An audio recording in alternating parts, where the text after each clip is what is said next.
आप एक इंट्रोडक्शन को इन वेरियस फॉर्मेट्स में स्टार्ट कर सकते हैं और इनमें से किसी एक में ही आपको स्टार्ट करना चाहिए या दो में आप स्टार्ट कर सकते हैं। सोसाइटी से रिलेटेड जब हम चीजों को लिख रहे हैं तो हमें कौन कौन से एंगल्स पे फोकस करना चाहिए। ऑफ कोर्स हम हर एक चीज पे फोकस नहीं कर पाएंगे, इनमें से किस टॉपिक की डिमांड क्या है उस टॉपिक को फुलफिल करने के लिए वेरियस एंगल्स पे फोकस करेंगे, वेरियस इश्यूज पे फोकस करेंगे, वेरियस डायमेंशंस पे फोकस करेंगे। These are the sub dimensions of these dimensions. Development goals याद कर लो, 17 गोल्स हैं, 169 इंडिकेटर्स हैं, केवल गोल्स याद करने हैं। पेपर 1 पॉइंट ऑफ व्यू से मोस्ट इंपोर्टेंट है। पेपर 2 में आप कोई भी कंक्लूजन, कोई भी ऐसा टॉपिक एग्जिस्ट नहीं करता जो इसमें एसडीजी कवर ना कर रहा हो।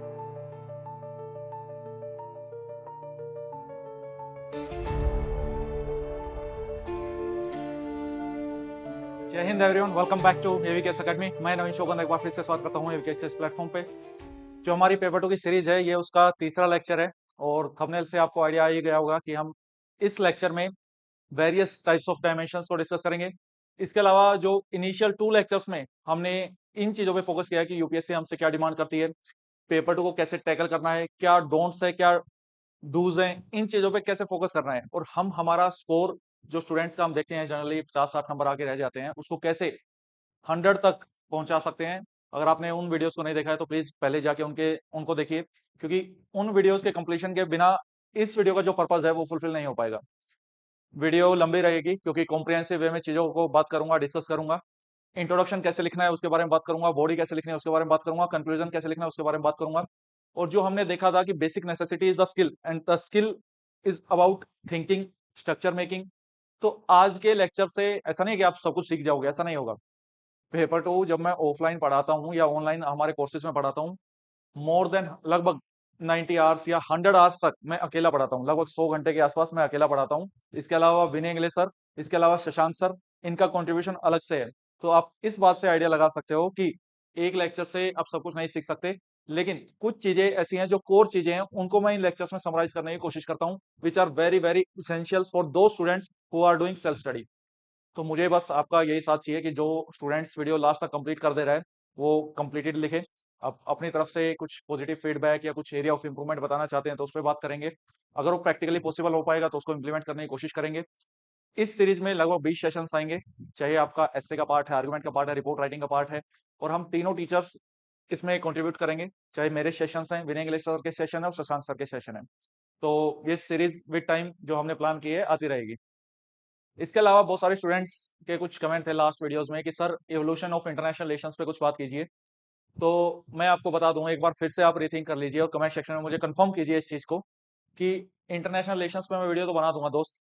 वो वीडियो 1 घंटे की नहीं, वो 2 घंटे की भी हो सकती है, वो 3 घंटे की भी हो सकती है। आई डोंट नो कि उसको समराइज करने में कितना समय लगेगा। ऑफलाइन में या ऑनलाइन कोर्स में मैं इंटरनेशनल रिलेशंस लगभग लगभग 30 घंटे के आसपास में कवर करवाता हूँ। तो यहाँ से आप आइडिया लगा सकते हैं, आपको 30 घंटे तो मैं यहाँ पे नहीं करवा पाऊंगा, लेकिन उसको समराइज, उसका पूरा क्रक्स क्या है वो एक वीडियो में आपको दे सकता हूँ। लेकिन एक वीडियो के आने के पीछे सिर्फ ऐसा नहीं है कि मेरा एफर्ट लग रहा है, बहुत सारी टीम के अलग अलग मेंबर्स का एफर्ट लगता है। उसको प्रोसेसिंग करना पड़ता है, उसको एडिटिंग करना पड़ता है, थंबनेल एटसेट्रा एटसेट्रा। मेरा तो समय लगता ही लगता है, पूरा टीम का दिन उसमें लग जाता है। अब आप स्टूडेंट्स उस चीज को देखते नहीं है तो वो जो मेन टारगेट है उसको आप तक पहुंचाने का, आप तक बेनिफिट देने का, वो फुलफिल ही नहीं हो पा रहा है, तो फिर उसका बेनिफिट नहीं है दोस्त। तो आप मुझे कंफर्म करें, जब आपकी कंफर्मेशन हाई रहेगी, इन वीडियो का रिस्पॉन्सेस मैं देखूंगा तो मैं जरूर उस पर वीडियो बनाऊंगा। मैं अपने बात से पीछे नहीं हट रहा हूँ। वो वीडियो में ऐसे वीडियो बनाऊंगा पूरे यूट्यूब पे सीएफएफ कम्युनिटी में कभी किसी ने एक्सपेक्ट भी नहीं की होगी, और आज तक ऐसी कोई वीडियो एग्जिस्ट भी नहीं करती है। उसके अलग रीजंस हैं, मेरा पर्टिकुलर एक्सपीरियंस रहा है उस पर्टिकुलर फील्ड में। और ठीक है, जब वो वीडियो आएगी तब उस बारे में बात करेंगे। आज आपको एक सैंपल ऐसे भी लास्ट में दिखाऊंगा तो जो स्टूडेंट्स लास्ट तक डटे रहेंगे उनको आइडिया आ पाएगा कि कैसे मुझे ऐसे आता है और उसकी डिमांड को कैसे फुलफिल करना है। जो स्टूडेंट्स ये उलझे रहते हैं, सर मैं लिख नहीं पा रहा हूँ, मैंने कभी आज तक लिखा नहीं है, मैं सोच ही नहीं पा रहा हूँ, मेरे पास कंटेंट ही नहीं है। तो कंटेंट पढ़ने से आएगा दोस्त, और उस कंटेंट को यूटिलाइज कैसे करना है वो मैं इस वीडियो के हेल्प से समझाऊंगा आपको। तो चलिए चीजों को स्टार्ट करते हैं। Meanwhile it's also my duty to inform you कि हमारे ऑफलाइन बैचेस भी हैं। लक्ष्य बैच इज देयर जो दिल्ली में रहता है, ऑनलाइन बैच इज देयर, और अभ्यास बैच है जो कॉम्प्रिहेंसिव बैच है। आप अगर ऑनलाइन ऑफलाइन मोड में पेड बैचेस में हमारे साथ तैयारी करना चाहते हैं तो वो भी ऑप्शन अवेलेबल है, तो आप गिवन नंबर पे कॉल करके उनकी डिटेल ले सकते हैं। Let's discuss the main agenda कि एक ऐसे में 3 मेजर पार्ट्स हैं। ऑफ कोर्स सब पार्ट्स बहुत हो सकते हैं, लेकिन यहाँ पे हम इंट्रोडक्शन, बॉडी और कंक्लूजन की बात कर रहे हैं। और इंट्रोडक्शन आपको लिखना चाहिए 5 से 6 लाइन में, हमको इंट्रोडक्शन लिखना चाहिए, क्योंकि मैं ये प्रीवियस क्लास में एक्सप्लेन कर चुका हूँ कि 3 पेज मिलते हैं हमें एस्से के लिए। जो 20 मार्क्स का एस्से रहता है, 18 मिनट अलॉट होती है एक एस्से के लिए, और हमको उन 3 पेजेस में जो उसने पूछा गया है उसके क्लोज हमको लिखना है, टॉपिक की डिमांड को फुलफिल करना है। इसमें इंट्रोडक्शन 5-6 लाइन्स, बॉडी 3 से 4 पैराग्राफ, 5 पैराग्राफ भी, इट डिपेंड्स कि आपका पैराग्राफ कितने लाइन का है। कंक्लूजन 5 से 6 लाइन के बेसिस पे हमको लिखना है। इफ आई टॉक अबाउट कि इंट्रोडक्शन की शुरुआत कैसे करनी चाहिए सर, बहुत सारे लोग बोलते हैं कि कोई पर्टिकुलर कोर्स से मुझे शुरुआत करनी चाहिए, डेफिनेशन से शुरुआत करनी चाहिए। It depends on the topic कि आपका टॉपिक कैसा है। अगर टॉपिक हाईली जनरलाइज्ड है, बिल्कुल सिंपल टॉपिक है, तो उस पे डिपेंड करेगा कि आप डेटा से शुरुआत करनी है। टॉपिक के नेचर पे ये चीजें डिपेंड करेंगी। लेकिन आप एक इंट्रोडक्शन को इन वेरियस फॉर्मेट्स में स्टार्ट कर सकते हैं, और इनमें से किसी एक में ही आपको स्टार्ट करना चाहिए, या दो में आप स्टार्ट कर सकते हैं। The women empowerment in India, अगर इस पे ऐसे लिखना आ जाए तो हम कैसे लिखेंगे? किसी कोर्स से आप स्टार्ट कर सकते हैं, किसी डेफिनेशन से आप स्टार्ट कर सकते हैं उस टॉपिक की। Suppose if I talk about the Naxalism, तो नक्सलिज्म पे आप डेफिनेशन बता सकते हैं कि एक आइडियोलॉजिकल फाइट है। वुमेन एम्पावरमेंट की बात करूं तो आप बता सकते हैं वुमेन एम्पावरमेंट होता क्या है। मीनवाइल अब टॉपिक इस तरीके से आ जाता है कि can India be, next, can India achieve its target to become 30 trillion dollar economy by 2047। तो ऐसे में हम इकोनॉमी की डेफिनेशन थोड़ी लिखेंगे, उसको जनरलाइज वे में चीजों को लिखेंगे। या टूरिज्म पे कोई ऐसे आ जाता है तो हम ये थोड़ी लिखेंगे स्टार्टिंग में डेफिनेशन पे कि सर इधर उधर घूमना is the tourism. It's not the right way. You are doing preparation for the UPSC exam, और यूपीएससी का एक अपना लेवल है, और you have to match that particular level. इस टाइप के एसेज में जो, जिसमें हम डेफिनेशंस का ऑप्शन ओप नहीं कर सकते, ऐसे में हमको करंट अफेयर्स में कोई चीज पर्टिकुलर न्यूज में है वो हम मेंशन कर सकते हैं। कोई डेटा फैक्ट्स अगर वो हमारे पास है तो हम यूटिलाइज कर सकते हैं। जैसे नक्सलिज्म था, ये अपने आप में इवोल्व कैसे हुआ, 1967 में स्टार्ट हुआ, या कोई भी ऐसा टॉपिक जिसका हिस्टोरिकल बैकग्राउंड है, तो वो वहां से हम स्टार्ट कर सकते हैं।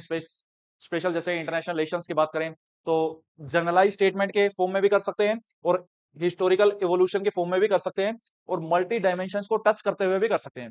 ये वेरियस क्लासेस में आपको आएगा कि मैं क्या बोल रहा हूँ। अभी मैं बस ये बताना चाहता हूँ कि एक इंट्रोडक्शन को स्टार्ट करने के तरीके इतने सारे हो सकते हैं, और इनमें से एक या दो तरीका आपको फॉलो करना है। नेक्स्ट एग्जांपल की सहायता से बताऊंगा लास्ट में जब हम एक ऐसे देखेंगे। अगर मैं डायमेंशंस की बात करूं तो चीजों को सोचना कैसे है सर, बॉडी पे कैसे फोकस करना है। ये पीडीएफ आपको टेलीग्राम चैनल पे मैं प्रोवाइड करवा दूंगा, मुझे इसका कुछ नहीं करना है। और मैं जो ज्यादा बिलीव करता हूँ, हाथ से लिखने में बिलीव करता हूँ, ऐसा नहीं कि जो बुक में लिखा है उसको पढ़ दिया बस। तो इसलिए मैंने कुछ पहले लिख लिया था ताकि आपको समय बचे और ज्यादा लंबी वीडियो ना हो। क्योंकि मेरी आवाज कितनी सूदिंग है नहीं है मुझे नहीं पता, आप लोगों के कान में किस तरीके से आपको लगता है। ठीक है, इट्स माई ड्यूटी कि आपको मैं चीजें बेहतर करके दे सकूं। कंटिन्यू करते हैं टॉपिक को, कि बॉडी को लिखने के लिए आपने अक्सर बहुत सारे मेंटोर्स से, बहुत सारे यूट्यूबर्स से, बहुत सारे टीचर्स से ये सुना होगा कि body should be multi dimensional. उस मल्टी डायमेंशन का मतलब क्या है उस, तो आज हम बात करेंगे अबाउट 15 डायमेंशन। जी हाँ, 15 डायमेंशन के बारे में बात करूंगा, और उनमें से most common dimension are these 6 dimension. STEPLE approach, बहुत सारे लोग इसको पेस्टल अप्रोच बोलते हैं, कोई स्टेपल अप्रोच बोलता है, जो आपको याद रहे आप वो याद रखो। आई थिंक ये वर्ड आपको याद आ जाएगा, staple approach, staple.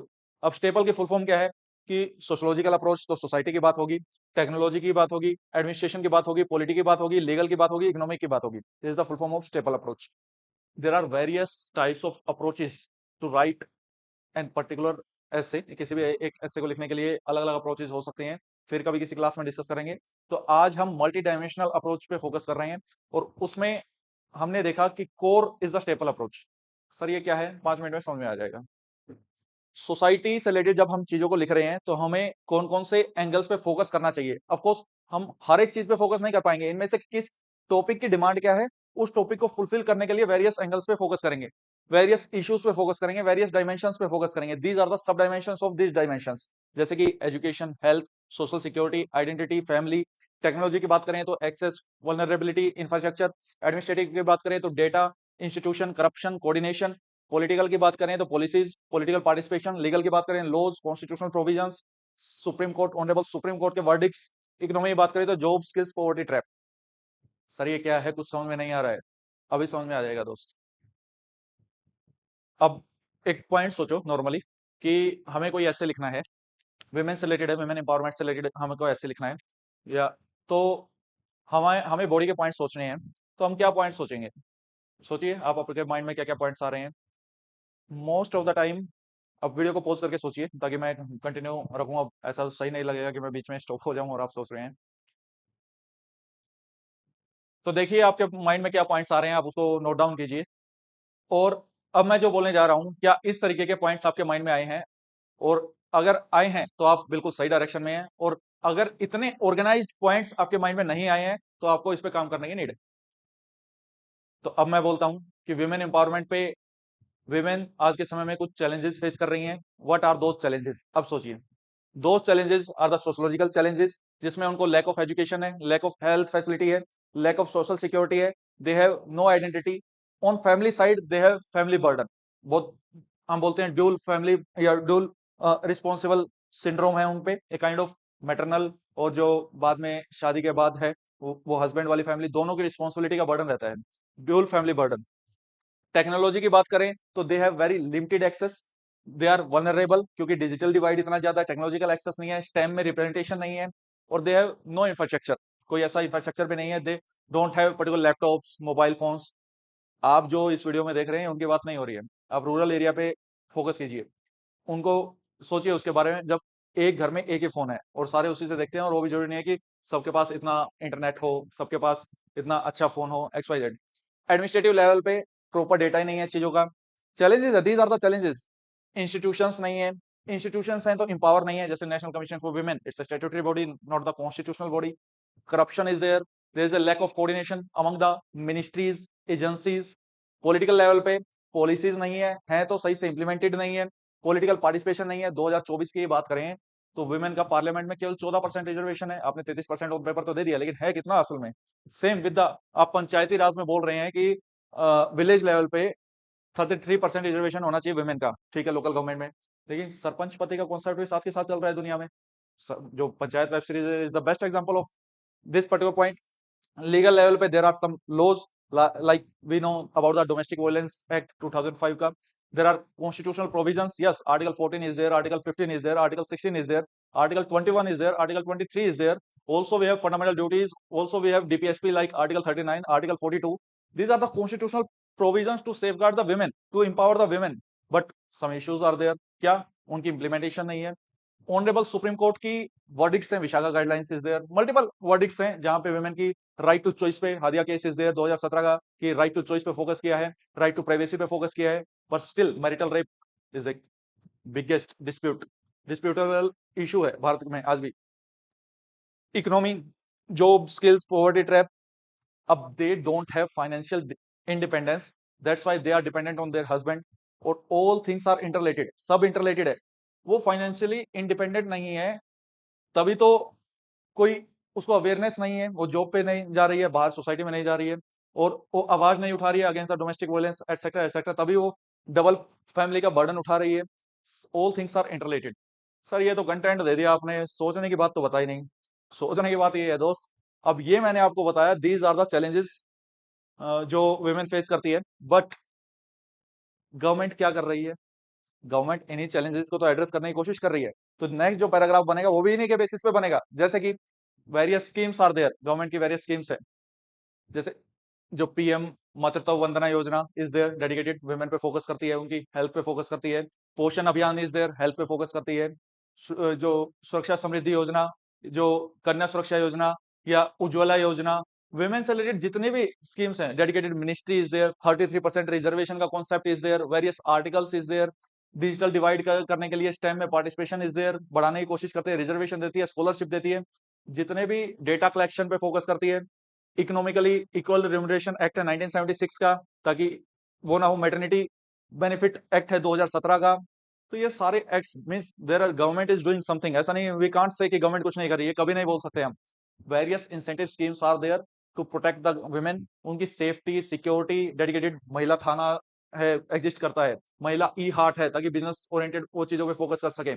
Skill India initiative, बहुत सारे इनिशिएटिव है जहाँ पे उनको इंटर्नशिप करनी है तो बड़े को पैसा दिया जाता है। आयुष्मान भारत में विमेन भी है, जनधन योजना इज देयर। ये सारी विमेन एम्पावरमेंट को लीड करती हैं कहीं ना कहीं, these schemes are there and these schemes are based on these dimensions. तो sir what is the issue? Issue यही है कि अभी भी बहुत एरिया ऐसा है जहाँ पे काम करने की नीड है, एंड उनको ओवरकम, अगर आपको मान लो कि किसी को वे फॉरवर्ड बताना हो, sir what is the way forward, कि चैलेंजेस का एक पैराग्राफ हो गया, एक पैराग्राफ हमारा गवर्नमेंट इनिशिएटिव्स का हो गया, एक आप कुछ चैलेंजेस अभी भी परसिस्टेंट है, जैसे cultural residence is there, family नहीं अलाउ कर रही है कि घर अब महिला से काम करवा के थोड़े खाना खाएंगे। बहुत सारा नोशन है, orthodox mindset, patriarchal mindset, gender inequality, safety नहीं है वर्क प्लेस पे, there are various barriers, economical divide है अभी भी, कि पैसा मैन और वुमेन से काम सेम ले रही है, सरकारी में ऐसा नहीं है, प्राइवेट में ऐसा है। लेकिन इशू है, अब maternity benefit act is there 2017 का, जो 26 वीक्स की पेड लीव देती है मैटरनिटी पे, दो बच्चों के लिए। ये रीजन के कारण बहुत सारी प्राइवेट ऑर्गेनाइजेशन वुमेन को हायर ही नहीं करती कि उन 6 महीने के लिए उनको फ्री का पैसा देना पड़ेगा। ये उनका सोचना है। इसके कारण उनकी इंप्लॉयमेंट पे फोकस नहीं हो पा रहा। अब इंप्लॉयमेंट पे फोकस नहीं हो पाएगा तो ये सारी चीजें हमेशा कमजोर रहेंगी। कोई आपसे पूछे व्हाट्स द सोल्यूशन, सोल्यूशन क्या है इस चीज पे? इस पे सोल्यूशन यही है कि सोसाइटी में सबसे पहले उसको इंपावर करो, अवेयरनेस करो, और जो लूप होल्स हैं उनको आइडेंटिफाई करके उनको फुलफिल करो। जैसे देर आर सम लॉज, हमने बता दिया कि डोमेस्टिक वायलेंस एक्ट है 2005 का, लेकिन उसके बारे में लोग अवेयर ही नहीं है, विमेन अवेयर ही नहीं है, उसकी सही से इम्प्लीमेंटेशन ही नहीं है। There are constitutional provisions, there are constitutional safeguards, but वो सही से इम्प्लीमेंट ही नहीं हो पाते। करप्शन इज देयर, करप्शन को रिमूव करो। जो डेटा है वो प्रॉपर होना चाहिए, तभी तो आप पॉलिसी मेकिंग अच्छी कर पाओगे। और अगर आप जिसके लिए पॉलिसी बना रहे हो उनका पार्टिसिपेशन ही नहीं है, तो तब तक वो पॉलिसी किस काम की? तब तक तो वो बायस्ड पॉलिसी बनेगी। Same national commission for women है, जब national commission for schedule caste, schedule tribe, OBC, इन सबको आप कॉन्स्टिट्यूशनल मैंडेट के अंदर डाल सकते हो, कॉन्स्टिट्यूशनल बॉडी बना सकते हो, तो why not National commission for Women? आप इसको क्यों नहीं बना सकते? तो these are the suggestion, these are the way forward. आपको अब उसको एजुकेशन पे फोकस करना चाहिए। जो हमारी प्रथा है यहाँ पे, चाइल्ड मैरिज का, डोरी का, अब जो पैसा दहेज में दे रहे हो उसके नरिशमेंट पे आप फोकस कर दो, उसकी एजुकेशनल स्किल्स पे फोकस कर दो, तो अपने आपको दहेज देने की नीड ही नहीं पड़ेगी। तो these are the ground level example जो you can mention in the solutions part. तो दीज आर द डायमेंशंस। अब सर ये तो एक तुक्का सा लग रहा है हमें कि वुमेन से रिलेटेड आपने कुछ बता दिया और ये तुक्का लग गया। कोई भी वनरेबल ग्रुप सोच लो, जो सोच सकते हो वो सोच लो, चाइल्ड, ट्रांसजेंडर्स, फिट करके देखो what are the challenges transgenders are facing, same fit हो जाएगा। सोसाइटल लेवल पे they don't have any education, health facility नहीं है, फैमिली में रिकॉग्निशन नहीं है, they don't have any identity, they don't have social security benefits. Next technological, उनको भी कोई एक्सेस नहीं है। नेक्स्ट एडमिनिस्ट्रेटिव लेवल पे कोई डेटा ही एग्जिस्ट नहीं करता, कितने ट्रांसजेंडर्स हैं, फिर बैगिंग की प्रॉब्लम क्यों नहीं होगी आपके यहाँ पे? प्रॉपर डेटा ही नहीं है। डेटा होने के बाद there are no policies. Articles तो उनके भी है ना, कॉन्स्टिट्यूशनल प्रोविजंस, तो ऐसा तो है नहीं। जो राइट टू इक्वालिटी है, आर्टिकल 21 है, ये तो सबके लिए है। तो ट्रांसजेंडर्स पे को सही से इंप्लीमेंट क्यों नहीं कर पा रहे हो आप? क्यों प्रॉपर लॉज नहीं है, और लॉज है तो उनकी इंप्लीमेंटेशन नहीं है। अब उनको कोई काम नहीं करता देता तो poverty is there, poverty trap is there, जब काम नहीं देगा तो पॉवर्टी ट्रैप होगी। और काम क्यों नहीं दे रहा? Because they don't have any particular skill, और स्किल नहीं है, सोशल स्टिग्मा इज देयर, जो ऑर्थोडॉक्स माइंडसेट है, उन सब चीजों के कारण same these are the challenges. Government, ऐसा नहीं कि गवर्नमेंट कुछ नहीं कर रही, गवर्नमेंट इज डूइंग। रिजर्वेशन देने के, असिस्टेंट कमांडेंट की पोस्ट ओपन की है फॉर द ट्रांसजेंडर, धीरे धीरे थर्ड जेंडर को रिकॉग्नाइज करना स्टार्ट किया, आइडेंटिटी देनी स्टार्ट की है। वही एग्जांपल्स हमको लिखने हैं, वेरियस इनिशिएटिव्स में उनको पार्ट बनाया जा रहा है, but they are, we need some solutions, ground level solutions जो आप वे फॉरवर्ड में लिखोगे वो क्या है? आप इन चीजों को बेहतर तरीके से करो, आप एग्जांपल देके उसको लिख देना। Same with the child. अब जो चाइल्ड लेबर है भारत में, क्यों है चाइल्ड लेबर? प्रॉपर एजुकेशन का एक्सेस नहीं है, पॉवर्टी है भारत में, उनके पेरेंट्स के पास स्किल्स नहीं है, जॉब्स नहीं है, और प्रॉपर जो लॉज है वो सही से इंप्लीमेंट नहीं हो पाते। अब हम कितना ही देखते हैं अवेयरनेस, हम डेली लाइफ में कभी भी जाते हैं बाहर, हमें कोई ना कोई किसी ना किसी ढाबे पे कोई ना कोई छोटू काम करता हुआ दिख जाता है। What are our actions? हम क्या एक्शन लेते हैं? और बात सिर्फ ये नहीं है कि उसकी कंप्लेंट कर दी तो उसको ठीक है उसकी जॉब से हटा देंगे, तो इज इट द अल्टरनेटिव? क्या ये अल्टरनेटिव है उसको उसकी जॉब से हटवा दिया जाए, लाइवलीहुड पे से हटवा दिया जाए? No my dear friend, it is not the alternative. Alternative is that कि आप उसको सही से एजुकेशन प्रोवाइड करवाओ, प्रोटेक्शन प्रोवाइड करवाओ, जो खाना उसको चाहिए, जो पोषण उसको चाहिए, तो जो चाइल्ड है that is the future, Bharat का वही तो फ्यूचर है। तो दीज आर द डायमेंशंस जिन पे गवर्नमेंट काम कर रही है। There is a dedicated act, article is there, article 24 is there. तो पर्टिकुलर चीजें हैं, लेकिन उनको इंप्लीमेंट करने की नीड है, टेक्नोलॉजी पे फोकस करने की नीड है। टेक्नोलॉजी होगी तभी तो चीजें बेहतर हो पाएगी, बेटर लर्निंग हो पाएगी, ऑनलाइन लर्निंग हो पाएगी। टेक्नोलॉजी के कारण ये तो ये हम कम्युनिकेट कर रहे हैं। आई थिंक जो मैं कन्वे करना चाहता हूँ वो आप लोगों के थोड़े तार खुले होंगे। इन डायमेंशंस के बेसिस पे, society based, international relations based, यही डायमेंशंस आपके एसेज आर्गुमेंट में रिपीट होंगे, चाहे वो चैलेंजेस की बात हो या गवर्नमेंट इनिशिएटिव्स की बात हो, फर्दर चैलेंजेस की बात हो या वे फॉरवर्ड की बात हो, आप इन्हीं के बेसिस पे आपके 3 या 4 पैराग्राफ बन जाएंगे। अब सर ये तो 6 ही डायमेंशन हुए, आप बोल रहे थे 15 डायमेंशन है। Yes, these are the other dimensions. सारे डायमेंशन एक एसए के अंदर लिखने हैं क्या? No need in CAPF. CAPF में ऐसे नीड ही नहीं है। 300 पेज, 300 वर्ड्स लिखने हैं, 3 पेज लिखने हैं, 4 या 5 डायमेंशंस कवर किए, 3 पेज हो गए हमारे कवर, एक इंट्रोडक्शन कंक्लूजन को हटा दिया जाए तो। लेकिन एस्से का नेचर क्या है, एस्से की डिमांड क्या है, उसके बेसिस पे ये डिपेंड करेगा कि हम किस टाइप का और एस्से ये डायमेंशन ऐड करने जा रहे हैं। जैसे अगर वो सिक्योरिटी रिलेटेड एस्से है या इंटरनेशनल रिलेशंस रिलेटेड एस्से है, तो हम हिस्टोरिकल डायमेंशन पे भी फोकस करेंगे, जियोग्राफिकल डायमेंशन पे भी फोकस करेंगे। एनवायरमेंटल डायमेंशन तो आजकल हर जगह इस्तेमाल हो सकता है। Climate change is the major problem, it's transnational in the nature. आप क्राइम से, सिक्योरिटी से, किसी से भी इसको जोड़ सकते हो। इसका इम्पैक्ट वुमेन पे भी है, चाइल्ड पे भी है, यूथ पे भी है, हर किसी पे इसके नेगेटिव इम्पैक्ट्स हैं। तो आप ये डायमेंशन आप इस्तेमाल कर सकते हो। Security and defence particular dimension बनता है। Cultural, people to people ties, international अपने आप में एक डायमेंशन है। ये डायमेंशंस वेरियस एसेज में मुझे मौका मिला तो मैं आपको जरूर डिस्कस करके दिखाऊंगा कि कैसे हम इसको इस्तेमाल कर सकते हैं। और इंटरनेशनल रिलेशंस वाली वीडियो मैं बनाऊंगा तो उसमें तो ये सारे डायमेंशंस आपको कवर करके दिखाऊंगा, 15 के 15। एथिकल डायमेंशन, टेक्नोलॉजी वर्सेस जो ह्यूमन है या आज एआई के साथ हम कर रहे हैं, तो एथिकल इश्यूज आर देयर। जो क्लिनिकल ट्रायल्स है उसमें एथिकल इश्यूज आर देयर। इन जो नेचर के साथ हम छेड़छाड़ कर रहे हैं उसमें ethical issues are there. Psychological dimension, if we really want to fight Naxalism, North East insurgency, we have to focus on the psychological part. क्योंकि सिविक एक्शन प्रोग्राम्स वो क्या है, ये साइकोलॉजिकल डायमेंशन ही तो है कि हम उस पर फोकस कर रहे हैं। हम आइडियोलॉजी से फाइट कर रहे हैं, और आइडियोलॉजी से आप गन से फाइट नहीं कर सकते सिर्फ। you need multi-dimensional approach like developmental approach, psychological approach, security approach, other dimensions approach like the उसकी फंडिंग कब करना, साइकोलॉजिकल अप्रोच में सिविक एक्शन प्रोग्राम्स पे फोकस करना, ट्रस्ट बढ़ाना इन द शॉर्ट में कहूँ तो। एंड स्पोर्ट्स, ये ऐसे पे डिपेंड करेगा, जैसे वुमेन रोल इन स्पोर्ट्स पे रिपोर्ट लिखनी आई थी तो उस टाइप के ऐसे पे डिपेंड करेगा। Next, these are the dimensions. I think आप लोगों को क्लियर है जो मैं मैसेज आप लोगों को देना चाहता हूँ। फिर भी आपको कोई डाउट है तो कमेंट सेक्शन में बताइएगा, नेक्स्ट वीडियो में शॉर्ट्स में उसको कवर कर देंगे। कंक्लूजन सबसे ज्यादा बॉदर करता है किसी भी इंसान को लिखने के लिए, सर कंक्लूजन लिख नहीं पा रहा हूँ। कंक्लूजन की मैं बात करूँ तो दोस्त, conclusion must be positive and futuristic. Positive होना चाहिए, फ्यूचरिस्टिक होना चाहिए। आप सस्टेनेबल डेवलपमेंट गोल्स याद कर लो, 17 गोल्स हैं, 169 इंडिकेटर्स हैं, केवल गोल्स याद करने हैं। Paper one point of view से मोस्ट इंपोर्टेंट है। पेपर टू में आप कोई भी कंक्लूजन, कोई भी ऐसा टॉपिक एग्जिस्ट नहीं करता जो इसमें एसडीजी कवर ना कर रहा हो। चाहे पॉवर्टी की बात है, रिड्यूसिंग हंगर की बात है, या एजुकेशन की बात है, सस्टेनेबल मैनर में सिटीज की बात है, क्लाइमेट की बात है, कोई भी ऐसी चीज नहीं है जो इनके दायरे से बाहर हो। तो आपको सस्टेनेबल डेवलपमेंट गोल्स याद करने हैं, दिस इज योर होमवर्क। और कमेंट सेक्शन में लिखिए कि सर करूंगा, और करने के बाद भी मेंशन कीजिए सर कर लिया। काम मैं करता भी हूँ और करवाता भी हूँ, ठीक है। मैं तभी, ये two sided, this is the two sided game, ये वन साइडेड गेम नहीं है कि मैं बोल के निकल लिया और आप बस बैठे टाइम पास के लिए सुन रहे हैं। एंड ऑफलाइन में स्टूडेंट्स का यही है कि सर रगड़ा जबरदस्त लगता है, ठीक है। और अगर आपसे भी मैं बातें कर रहा हूँ, अपना समय दे रहा हूँ, तो मैं भी कुछ चीज एक्सपेक्ट कर रहा हूँ ना कि मेरे एफर्ट्स वेस्ट ना जाएं यार, आप उसको मैक्सिमम यूटिलाइज करें। Then you have to remember the DPSP also, directive principle of state policy, राज्य के नीति निर्देशक सिद्धांत। तो हमारे पार्ट 4 में मेंशन है, आर्टिकल 36 टू 51, ये हमको अच्छे से याद करने हैं। क्योंकि डीपीएसपी में भी मोस्टली जितने भी थीम्स हैं, चाहे वुमेन से रिलेटेड है, चाइल्ड से रिलेटेड है, शेड्यूल कास्ट से रिलेटेड है, किसी भी चीज से रिलेटेड है, इन्वायरमेंट से रिलेटेड है, ये कवर हो जाती है। Next is the fundamental duties, ये भी इंपॉर्टेंट है। आप अगर इन्हीं के बेसिस पे केवल एक कंक्लूजन लिख सकते हो कि अगर हम इस तरीके से काम करेंगे तो हमारा ये एसडीजी फुलफिल होगा, ये डीपीएसपी फुलफिल होगा, ये फंडामेंटल ड्यूटी हमारी फुलफिल होगी, ये हमें ऐसा बोलती है। एक्रोनिम बेस्ड आपका कंक्लूजन हो सकता है, जैसे कोई फुल फॉर्म है, जैसे नक्सलिज्म को काउंटर करने के लिए समाधान इनिशिएटिव इज देयर, तो आप समाधान को एक्सप्लेन कर रहे हो वहां पे, तो इस तरीके से आपका कंक्लूजन हो सकता है। कोई भी कमेटी है उससे रिलेटेड, जैसे ट्राइबल से रिलेटेड हम कुछ लिख रहे हैं, तो जाक्सा कमेटी या याया कमेटी बोल देते हैं, तो इस टाइप से आप उस कमेटी की रिकमेंडेशंस मेंशन कर सकते हैं।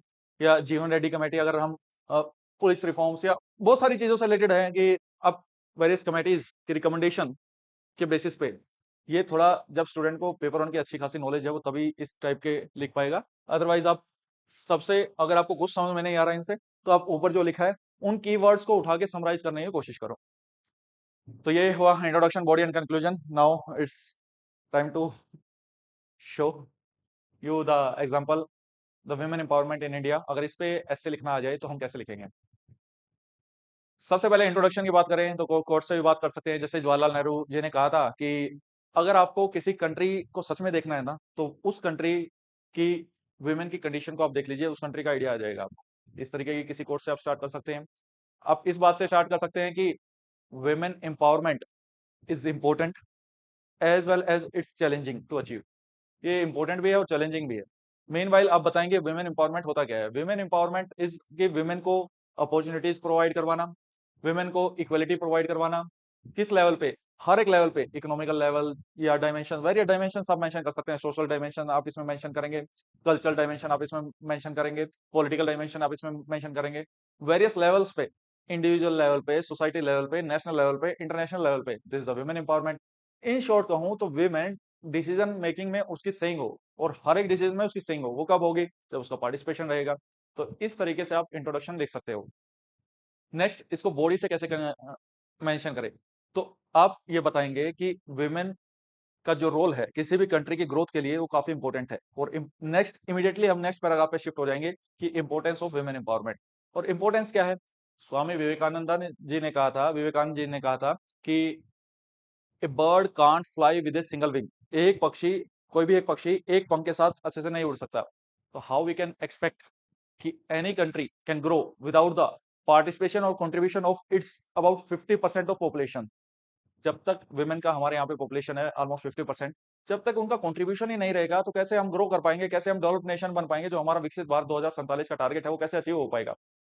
कुछ रिपोर्ट्स ऐसा बोलती हैं कि विमेन का जो लेबर फोर्स पार्टिसिपेशन है, हम उसको सही से यूटिलाइज करें तो लगभग 27% हमारी जीडीपी इंक्रीज हो जाएगी, जीडीपी बढ़ जाएगी। और अभी रिसेंटली हमने देखा कि हमने $4 ट्रिलियन इकोनॉमी हम बन गए हैं, और 2047 तक हमारा टारगेट है 30 ट्रिलियन इकोनॉमी बनने का। और वो वुमेन को एम्पावर किए बिना अचीव नहीं हो सकता। और नेक्स्ट, फिर से कनेक्टिंग लाइन पैराग्राफ ट्रांजिशन में, जब एक पैराग्राफ से दूसरे पैराग्राफ में जा रहे हैं तो transition should be there, transition उस लाइन होनी चाहिए एक पर्टिकुलर कि वुमेन एम्पावरमेंट इतनी इंपॉर्टेंट है, बट उसको एम्पावर करने के लिए में देर आर सम चैलेंजेस। और उन चैलेंजेस के जो हमने स्टार्टिंग में डिस्कस किए, व्हाट आर द चैलेंजेस, ये हमने डिस्कस किया, दीज आर द चैलेंजेस। आप इनके बारे में मेंशन करेंगे। नेक्स्ट, फिर से ट्रांजिशन लाइन आएगी। ट्रांजिशन लाइन में आप बताएंगे कि इन चैलेंजेस को टैकल करने के लिए government is taking various initiatives, या government has taken various initiatives such as. तो उनके बारे में मेंशन करेंगे, जो मैंने स्टार्टिंग में आपको बताया कि जितने भी स्कीम्स के नाम आप जानते हैं, एक्ट उस चीज से रिलेटेड है, तो आप वो सब मेंशन करेंगे उस चीज में। अब नेक्स्ट, फिर से ट्रांजिशन लाइन आएगी कि these initiatives are not enough, these are necessary but not enough. ये अभी और काम करना ही नीड है, because there are some persistent challenges such as cultural resistance, economical divide is there, digital divide is there. दो तीन चैलेंजेस मेंशन करेंगे, और फिर we can tackle these challenges by doing various things और वेरियस इनिशिएटिव्स। अब way forward में mention अब enter कर रहे हैं, और सॉल्यूशंस बताएंगे। सॉल्यूशन यही सब जो मैंने स्टार्टिंग में आपसे डिस्कस किया। और लास्ट में कंक्लूजन में लिखेंगे, कंक्लूड करते वक्त लिखेंगे कि विमेन एम्पावरमेंट बहुत जरूरी है, वही जो स्टार्टिंग वाली लाइन। और इसको अचीव करने में कुछ प्रॉब्लम्स आएंगी, उन प्रॉब्लम्स को टैकल करना है, समराइज करने की कोशिश करेंगे। विमेन को एम्पावर करते हैं तो कॉन्स्टिट्यूशनल मैंडेट फुलफिल होगा, सस्टेनेबल डेवलपमेंट गोल आप मेंशन कर सकते हैं, ये फुलफिल हो पाएगा। तो इस तरीके से लास्ट में कंक्लूडिंग में फ्रेज भी आप लिख सकते हैं, या कोट भी आप लिख सकते हैं कि महात्मा गांधी जी ने कहा था कि आप जो वर्ल्ड में जो चेंज देखना चाहते हैं, वो पहले खुद वो चेंज बनिए। और वुमेन एम्पावरमेंट डजंट मीन कि आप इंडिविजुअल लेवल पे किसी एक पर्सन की लाइफ को इंप्रूव कर रहे हो। It's all about empowering the nation और सिक्योर इट्स फ्यूचर। बस हो गया कंक्लूडिंग लाइन। तो इस तरीके से अब वुमेन एम्पावरमेंट पे एक बार घर से खुद से प्रैक्टिस कीजिए, फिर अदर अदर डायमेंशंस पे प्रैक्टिस कीजिए, और आप देखेंगे कि विद टाइम आपको अंदर आपको चेंज देखने को मिलेगा, नॉलेज में चेंज देखने को मिलेगा। इसमें आपको पढ़ना तो खुद ही पड़ेगा, ऐसा नहीं है कि आपको कोई यहाँ पे पढ़ाने आया है। Don't wait for anyone. मैं आपको कैपेबल बना रहा हूँ आपके लेवल पे, ताकि आप अननोन टॉपिक को डील कर सकें। And this all about today's lecture. Next video में मिलते हैं। मैंने आपसे जो मांगा है वो कमेंट सेक्शन में बताइएगा। मिलते हैं नेक्स्ट वीडियो में। जय हिंद।